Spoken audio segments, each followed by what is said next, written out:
And today we have very special guest, Larren Wong. We're going to redo that. Larren Wong is in the building. Larren Wong. Larren Wong. Larren Wong. Wong. Wong. Hey guys, welcome to another episode of Eating While Broke. I'm your host, Coline Witt, and today we have very special guest, Larren Wong in the building. Thank you. Recording artist Larren Wong is in the building, promoting his fourth EP or Long and Fourth? Long and Fourth. Fourth and Long. Fourth and Long. Yes, ma'am. We got to throw it back to Fourth and Long. We have to throw it back to the NFL, of course. Absolutely. What are you going to have me eating today? I'm going to have you eat the Larren Wong Classic, the Larren Wong Struggle Special. The Struggle Special. Yes, ma'am. AKA steak and taters.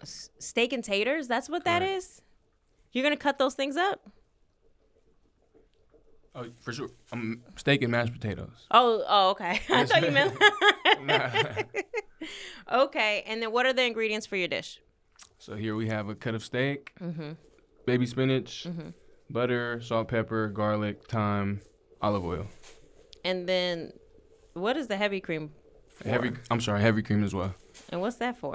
For the mashed potatoes. You put heavy cream in there? Yeah. Okay, we learning. He's a real cook, guys. He came also with his handy dandy device. What is that? This right here is a weight. I call it a meat presser, but this makes sure you get an even sear on your steak. Okay. Now, do you eat your steaks medium rare or is it going to be bloody on the inside? It just depends how you like it. You got to tell me how you like it. How do you eat it? How do I eat it? It varies, but sometimes the blood, I know you're not supposed to be eating blood, but sometimes it makes it taste better. So medium well sometimes. Sometimes medium rare. It just depends on the cut. I was scared you were going to say medium rare. You look like a medium rare to me.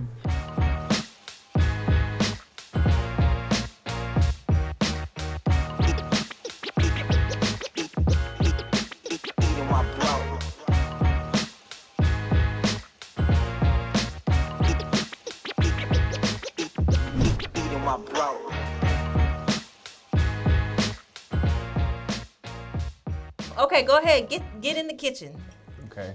Get your butt in the kitchen. Let's see what we got here. So we got the pre-boiled potatoes. Let me check on the consistency of them. You see this Go right for it. here? Go for it. Sorry about that. We already started the boil, guys. I know there's not a chance on earth that they are ready. It's okay, because watch this. It's another thing, too.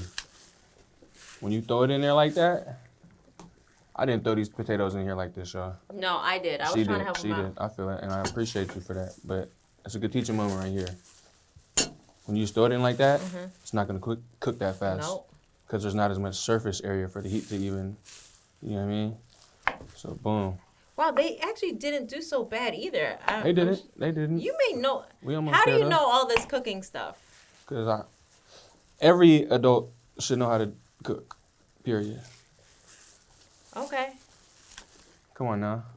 That's like a, Yeah, It's but like you a don't dependency. you don't see a lot of men knowing their way around the kitchen like this. No disrespect to men.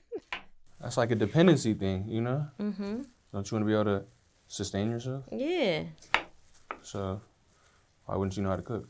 So who taught you how to cook? My mom, but also just myself. I taught myself how to cook a lot of dishes. Okay. YouTube, that's what I'm saying. People be acting like it's so hard. You be looking it up on YouTube? Yeah, before like all these other options, I was on YouTube with it. I learned how to do everything on YouTube. Okay. Guitar, everything. Do you ever see a recipe on like Instagram where someone cooks it and then you go and you save it and you actually try to make it? Absolutely. TikTok, yeah, all like the foodie TikTok, foodie Instagram has definitely helped my culinary career. Is that something you're really into though? Like, are you into like cooking and all that? For sure. Okay. Maybe not something I would do like actually pursue it right now, but just I enjoy doing it at home, like trying new. I like a challenge, a creative challenge, just like art. You know, cooking is art. I 100% agree. Absolutely love cooking, but I love watching other people come up with creative recipes and stuff like that. But I have a bad habit of cooking something really cool, plating it well, and then not taking a picture. I hate that. You don't gotta take a picture of everything. I want to though. I want to show people I can do it. You should only take a picture of it when you master it. I mean, if you want to feel good about it. Me personally. Hey, every plate I every guy did something plate, different. it looks good. Okay. Okay, I believe you. I'm a plater. You know, I like to do the whole presentation. Right. So right here, we got this steak. Thank you for preparing this. I remember I used to cook steaks all the time and be like, damn, I can't ever get it right. Why can't I get it right? So the reason was it wasn't dry. Really? You got to pat the steak dry.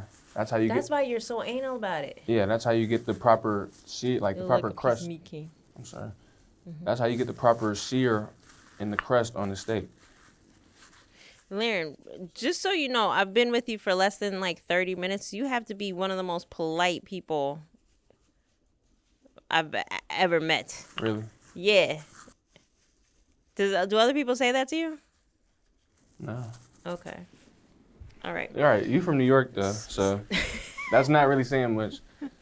Okay, so you got to make it extremely dry. What are you doing next? So right here, I'm going to classic steak. That's how I prepare it. You know, a lot of people got their ways. This is my way right here. So boom, patted it dry. I hit the steak with the salt. Not too much on there. Just make sure it's a healthy coating. A healthy coating. Mix it around a little bit. Ingratiate the salt into the fibers of the muscle. You know what I mean? Boom. Then I throw some pepper on there. This up. Yeah, I'll be busting down a little bit. I always see people season it with just salt and pepper, and I'm always fascinated by it because I use so many seasonings. It's like, okay, you know what I would compare that to? What? That's like somebody in music who isn't really confident in what they actually do. So they feel like they gotta put hella stacks and harmonies and just everything everywhere. It's like, nah, just let it be. If it's a good cut, let it just complement it and it'll shine on its own. We've had chefs on the show that say similar. They're like just simple so you could taste the flavors of the meat, right? Yeah, for sure. And then why is thyme such an important ingredient in this? I use thyme. I typically don't use thyme, but, you know, I'm on Eating While Broke, so it's a special occasion, so I gotta just garnish it up a little bit. Okay. And then are you gonna do both sides? Or Yes, ma'am. Oh, okay. So I do both sides, put it on there, flip it, repeat the process. My layer is salt. So order of operations, I go salt, pepper, and then any thyme or rosemary that I might add. Put that on the steak, good coating. Now, do you have to make sure that the oil is hot before you place it? Yes. By the way, these are all genuine questions because I rarely, ever cook steak. It's all good. Never, ever.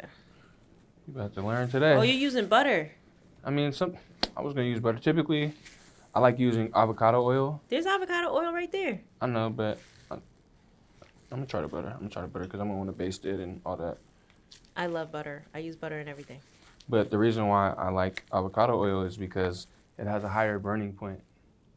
You could put a higher temperature on it, and it's not gonna burn and get smoke. You know? Oh, really? Yeah, you could. We need to do that because we have sprinklers in the building. Exactly. So with butter, that's what I'm saying. I'm gonna just keep it at a low temperature. Okay.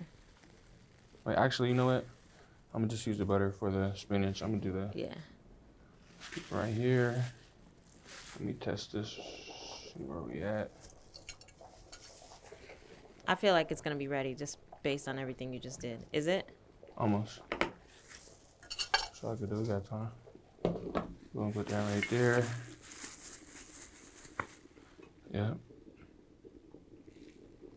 So is olive oil have the same process over avocado? Or is just avocado's better? Avocado specifically has a higher burning point.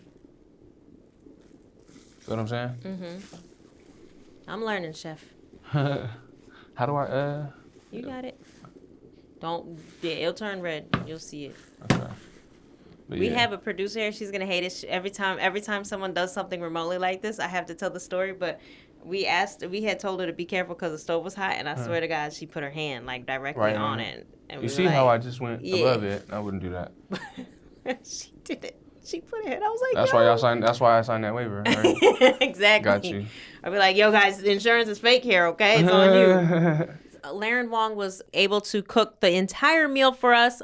We did shoot it all, but now we're gonna start the interview a little reverse backwards. So let's get into it. So go ahead and plate our beautiful meal. Do you want me to help do some of the plating? Sure. Could you just put the potatoes on each plate? Okay. I want to do that. And these are from scratch mashed potatoes, by the way, guys. Scratch. And I already sampled them. They're really good. I feel like I'm on a date. Like a real nice date. And I think it's only because of the meal you cooked. Do you want more mashed potato? Yes, please. Actually, we got to save some for the team. No, we're not going to save any for your team because they only had your back. And, what is it? Crew stick together. That's what they say. Shout outs to your crew. Okay, so we're gonna do you want me to plate the spinach? Yes, please. Do you mind if we use my fork? No, I don't care. You don't care? I am not tripping. Of course you're not. Okay, so take me back to what was going on during the steak and mashed potatoes and spinach era. That was a time in my life where I was just trying to get my money right. Mm-hmm. Moving around LA, trying to see where the studios are, just trying to meet people. And I was very patriotic at the time because EBT. Because EBT? Yeah, the government was giving me $400 every month for groceries. Okay. So growing up, were you middle class, poor, rich? What was going on in your home life? Growing up, I feel like that's enough cut steak. Okay. But I'm not sure. Yeah, you're right. That's enough. For sure. Sorry. You're not worried about your crew right now? Here, I'll take some. Okay, I'm going to give you the back end. Mm-hmm. It's done so well. Okay. My goodness, guys. Don't that look like something? It looks so official. I hope look at this, like guys. like a referee whistle. And you don't need a gravy or anything on this? No, I'm ma'am. going to use this knife. Let's see. It looks tender. Has the sear. Okay, here we go. Looks official. You gonna sit down with me? Yes, ma'am. Let's try this. Let's try it. It's gonna be the best meal I've ever had on this show. I know it. Cheers. TBE. Is it TBE or EBT? EBT. TBE. The best ever. You know what? I'm going crazy, right? I'm going to eat the whole thing. I'm going to eat the whole thing. And I hope, please, God, please protect my stomach. You'll be all right. Oh, my God. The searing on this? It makes a big difference, doesn't it? Mm-hmm. Larren Wong, you can really cook. How do we not eat this whole thing? I'm about to eat the whole thing. All right, take me back. Do you want a break to eat? No, we can talk. Okay, take me back to your parents, your home life, growing up, rich, poor. So I grew up, you can say middle class. Mm-hmm. You can say middle class. Mm-hmm. My father he did well for himself. My mother was an accountant at NASA. At NASA? Yeah. And what did your father do? My father worked in law enforcement. In law enforcement. Was he a cop? No. Okay. I rock with the popos, but, I had to go there. Yeah. Okay, so you started doing musical instruments at a young age? Yes, ma'am. Where did that come from?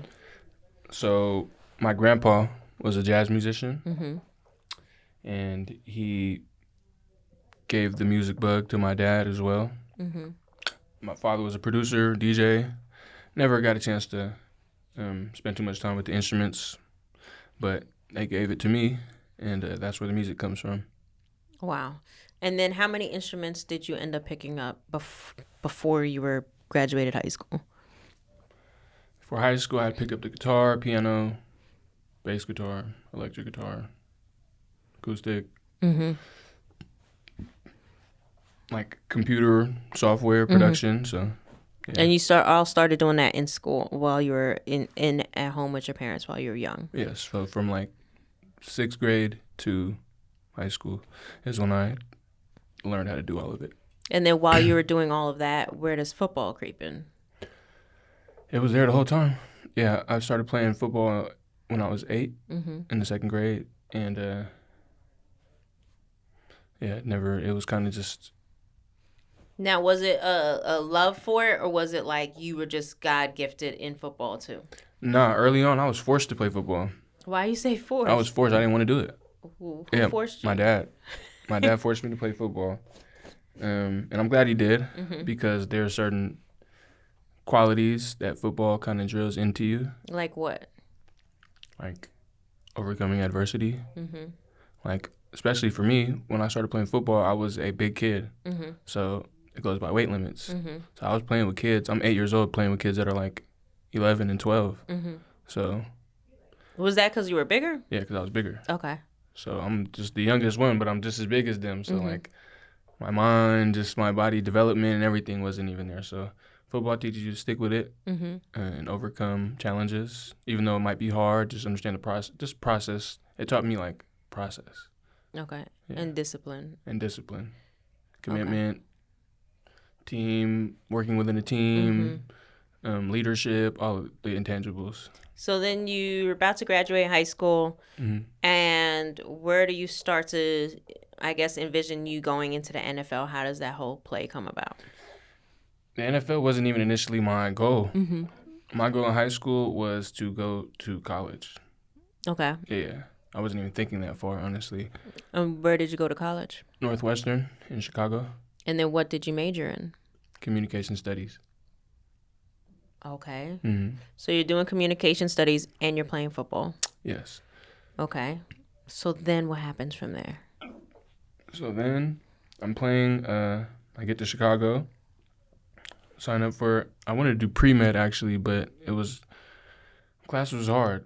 I ain't gonna lie. Class was hard. Like the organic, they make you do a prerequisite for pre-med is like organic chemistry. I don't know if it's because I didn't have a good foundation in high school with chemistry, but that wasn't it. That was not it. So I said, I'm going to do communications because eventually one day I could become a master of the art of communication. Okay. You know, and. Of the art of communication? Really? You thought about that? You know what that is, right? Well. Master of art of communication? A MAC? No, that's MAC. It went over her head. It went over my head. Everybody not supposed to get it. It's okay. But yeah, I was just communications, being able to transfer ideas, perspectives, and everything. That's what I thought you meant. Yes. The joke obviously went over my head. Okay, so you're going to school, you're doing that, and then where does the NFL opportunity come along? It comes along. I started thinking NFL probably towards like my 2nd year there, 3rd year, just because every year we have guys trying their hand at the NFL, like the seniors of every year. So I just seen it, obviously desired it. It's a lot of money. So yeah, it came into the picture towards the end of my time there. So I'm in the my 5th year there. I spent 5 years in college. I spent 4 years undergrad, and then the last year I did a master's in communication in the School of Comm as well. But right after that is when I started. Towards the end of that is when I started getting calls from my agent saying other teams are calling them looking for me and just me to fulfill a role. So yeah, that's when I right after I graduated from there, I flew to Seattle and started playing football in the league. Okay, and then how long were you there? I was in Seattle a couple months. Played a couple games there. Then after that, I went to New York. I lived in East Rutherford. Shout out East Rutherford. My girlfriend at the time went to Columbia Med School, so it was right across the GW, the bridge. So I was in Washington Heights like every day. Mm-hmm. So that was a good time. Got cut from New York. Mm-hmm. And what was that roller coaster ride like? Can you tell me the highs and then the lows? For sure. The highs are what you could expect being an NFL player. I'm young, I'm attractive, I got money in my pocket, like girls, status, like all that. So it's what you could expect from that, you know. Did you get a lot of instant gratification during that era? For sure. It's a mix though. It's a mix because you're only there because you've put in a long time working on what you do or getting good or building your body up or whatever, you know. So it's like a mix. It's a mix. It's an interplay between like the long term and the short term. What was the downside? Downside of what? Football. Football? Oh man, it's a brutal game. You know, I feel like it's normalized football. We see, you know, family football day, like, but if you were to see what's actually going on in the trenches and like in the game, it's so vicious. People are really trying to hurt you and take your head off, and it's like, no, actually, I like hurt. Like as I'm in the world now and I'm talking to people and talking about like injuries and surgeries, I'm too familiar with like, oh yeah, she just got her labrum like replaced, whatever. Like I've seen a lot of Like you're overexposed? I've had hip surgery. Yeah. Really? Yeah. Ooh, it's a dangerous game. It is. So you're riding this roller coaster, but while you're riding it, music is still prevalent? Yes. Okay. So now you leave the league. Now carry me through this era. And this is where steak and mashed potatoes kind of start to come in, right? Yes. Okay. Take me through that transition. Okay, so after I stopped playing, that was a conscious decision by me. I could have kept training and waited for a call, possibly got called. I just decided I didn't want to live my life like that anymore. Yeah. You know, bouncing, like you said, it's like an emotional roller coaster, bouncing from team to team, thinking like making a home here, making friends, being lit as a whatever player you are, and then you get cut and then have to, if you don't have a team immediately already somewhere to go, you back home. Working out at 24 Hour Fitness, just waiting for your agent to call you like, oh, the Chargers. That's got to be hell. It's crazy. That's hell. It's crazy, but shout out. But I know a lot of people who have done that. So the commitment and dedication is something like I respect for sure. So you're waiting, and while I guess in the waiting, you decide, hey, I'm not doing this anymore? Yeah, I'm good at it. That food is good. Real good. Yeah. It was after Canada. I'm like, I got cut from Canada. From Canadian football. No disrespect to Canadian football, but I'm like, maybe this ain't really my path. So when you come to that epiphany, what's your next play? No pun intended, but all pun intended. I need to find out how to get this cheddar coming in immediately. Yeah, because at this point your money's run out, or we could say that. Okay, so you leave Canada, you go where? I go back home to the Bay Area. Okay. Yes, ma'am. And luckily for me, my aunt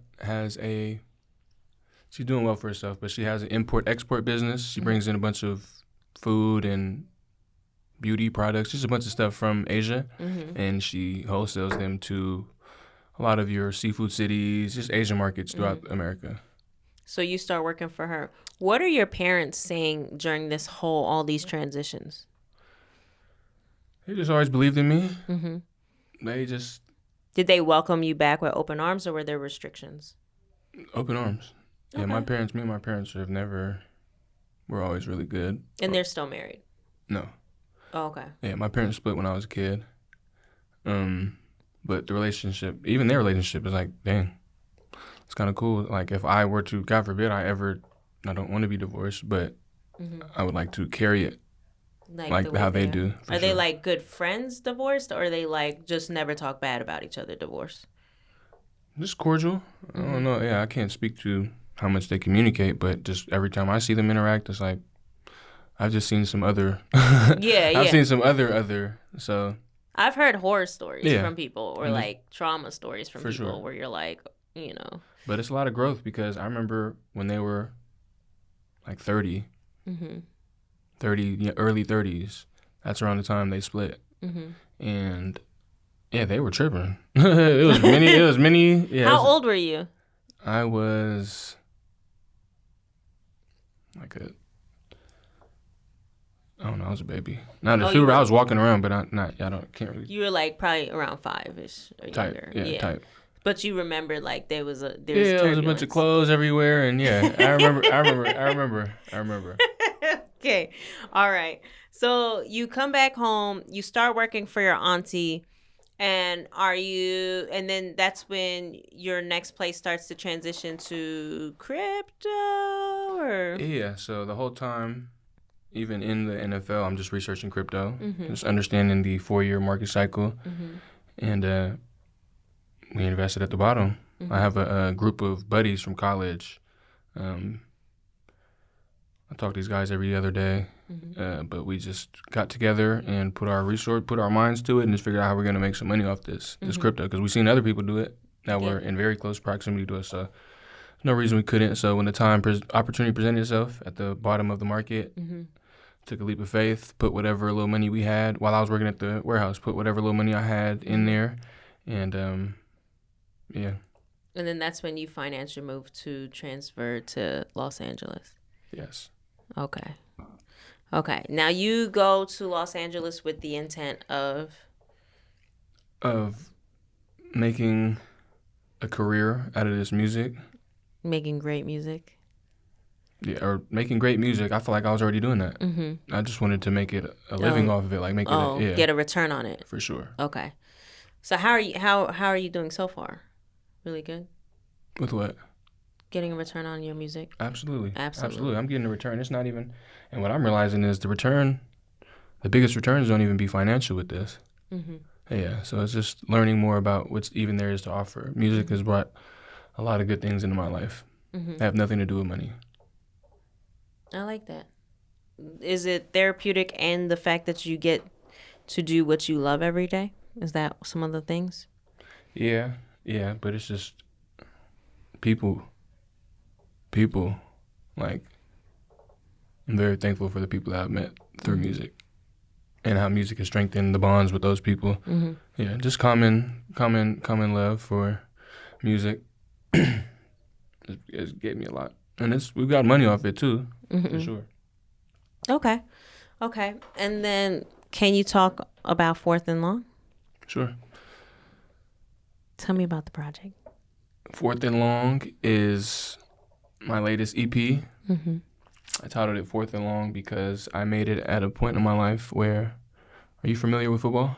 A little bit. Okay. Like I know a lot of the positions. Got you. Do you know any type of like first down? Yeah, I know. First and 10? Come on. First and 10? Not that much. Okay. I know first, second, third. Okay. So fourth down, fourth and long, that means you have a long way to go on your last opportunity to convert before you transfer the ball. That's like the most critical situation in football, the most back against the wall position. So I made this project at a time where that's how I viewed my life and my career. So I just titled it Fourth and Long. It was very fitting. That's perfect fitting. Yeah. Wow. How does the Danny Lay tour come about? The Danny Lay tour came about through my friend Chelsea Blythe. At the time, she was working at Def Jam, and her and my management at the time had a relationship before. She's from the Bay Area too. Just put that out there. They sticking together. Yeah. But Danny needed an opener. Relationships. We were just happened to be top of mind. We qualified, or just we were able to even go on tour. So yeah. How long was the tour for? We went on 15 cities. Wow. Yeah, 15 cities. But that was funded through crypto too. Yeah, that was the crypto. They just said you guys could come with us, but you guys are gonna have to figure out everything else, like flights, where you guys gonna stay, everything. So shout out them. Wow. You had another question? So is there still a passion in you for crypto? You seem like a good business mind when it comes to that. Sure, but that's my issue. Like, that was the first investment I had made. I had invested in crypto before stocks or anything. So now my goal with investing and stuff like that is to just be diversified. I was putting all my eggs in one basket and just happened to hit. Got lucky. But if it didn't, I would Is it really lucky, though? Because you were studying it for quite some time. Yeah, it's kind of lucky. Okay. Yeah, it's kind of lucky. But what are some of the business lessons you've learned in being in the music business compared to the football business? It's cliche, but you need it's really a team. It's really a team. It's business. You can't forget the second part of it, music business. So you look around and people are like, how do I start in the music business? It's like, what does every other business do? They have a team of, they delegate responsibilities, clearly defined roles, stuff like that. They have a creed, ethos, mission statement, treat it like a real business. Yeah. So that's what I've learned so far. Has there been any painful lessons in the journey so far? Absolutely. Absolutely. Can you share some with me? One of the most painful lessons from doing music? Here's a painful lesson. It was painful, but I don't even look at it as painful anymore. But at the time, it was painful when, I'll give you a situation. Look, it was one time, I ain't going to say no names, but I had a show back in the Bay. This is when I'm just back in the Bay, trying to do like shows and play in public, stuff like that. So I get booked in Oakland. Me and my homie had been rehearsing. He was playing the bass, I was playing the guitar, we was going to sing all week. The day of the show comes. Oh my God, I'm scared to know. The day of the show comes, there's hella people there, so I'm ready to go on. I got my fit on, it's like 15 minutes before the set. I'm like, where's bro? Where's bro? Like, I finally see him. He looked like he's seen a ghost. What do you mean? Oh, he got yes. He got, what do you call it, stage fright or something? He looked like he's seen a ghost. What does that mean, though? What would you look like when you seen a ghost? But that's what I'm saying. He got stage fright. Something about the situation made him look like that. I don't know. Oh no. Yeah, so that was kind of that was a painful realization. Like, dang, everybody not cut like that. Everybody not really cut like that. How did you guys make it through that show? I did it dolo. Yeah. You really did it by yourself? Did it dolly, like. I like that. Yeah, I'm not. You were like, you ain't gonna slow They down say, this. one monkey don't. They say one monkey. Yeah, they don't stop the show, Yeah, right? exactly. Yeah, okay, I like that. I like that you powered through it. You didn't beg or plead or nothing. Damn near ridiculed him, like, for real, bro? You know what I mean? Like, you can't be serious, yeah, right? you can't, like, we're gonna deal with you later, bro. I'm gonna just rock this show real quick. How was it? It was dope. I got footage too. Do you think that ended up playing a pivotal role in where you're at today? Obviously past the pain part. Absolutely. Just because it let me know that, like, it can't really, it's really all on you. I mean, yeah, you can, it's being selective of who you put your trust in. Yeah.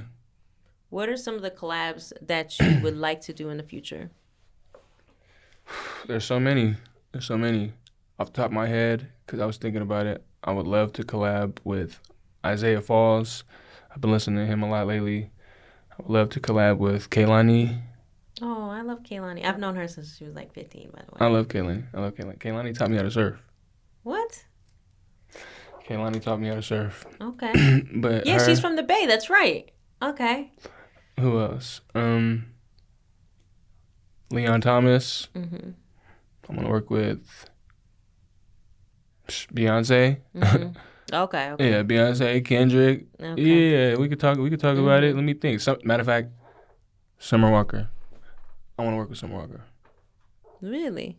Okay. So what are some of the milestones that you want to do within the next couple of years? I want to hit every festival. I want to hit every festival. I want to just really build out this community that we have growing right now to the point where it's self-sustaining. It's fully fleshed the world out, ecosystem, all the parts and the pieces and the people that play into that. So that's where I see it, because I feel like that's going to be the vehicle to take us wherever we want to go. How do you deal with the social media pressures? What's the pressure? So, like, in the industry now, in all media forms, it seems like everyone's constantly asking, what are the numbers? What are the numbers? What are the numbers? What are the numbers? Do you not feel that pressure? I just like making music, honestly. Okay, but you haven't heard any of that. I don't really, I mean. Or you just don't care. You look at it, but I let my team worry about that stuff. I just try and give them the most dope shit possible. Yeah. Yeah. So you mainly play on the creative side and less on the business side, does that mean? Is that what it means? For sure. Okay. I mean, kind of you could say that. Yeah. I just know you got to delegate to elevate. I'm going to steal that from you. I'm dead like serious. That? I'm stealing that. That's a fact. Yeah, you got to look. I'm going to let everybody be I'm going to put everybody in the best positions to win. So. Okay. Well, I think that's about it on my side. Okay. I am dying to eat this meal. No, you're not. Are you kidding me? Uh-uh. Are you kidding me? Why do you think not? It's absolutely delicious. We were talking about how the steak was gonna fuck your stomach up. Yeah, but you know what? I think it's worth being sick. It's worth it. But I'm gonna be texting your publicist later talking about I should have never did it. I honestly think you'd be alright. I think it's just because you. I just because think you think it's mental. I think you ain't ate a steak that was cooked the right way. No. You know what though? I'm very thankful for this meal and your time. What? And I love how you're eating it. You're like a true man right here. You're like, forget the cameras. Oh, it's on camera. Thank you guys for tuning in. But where can they keep up with? Well, Larren Wong is gonna have to finish his mouthful of food before he can tell us how we can keep up with everything Larren Wong. Let's get it. All right, y'all. Big Larren. If y'all want to follow up with me, y'all can catch me everywhere. Your favorite DSP, Apple Music, Spotify, social media, Facebook, Instagram, TikTok, Snapchat, SoundCloud, YouTube. Same handle, Larren Wong, LARRENWONG. Say it one more time, Larren Wong,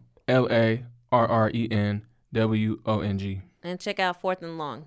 Fourth and Long out now. Four's up. Come on. Four's up. Fourth and Long. Okay. I'm 44 years old. He's not 44. Definitely not 44. You can Google that.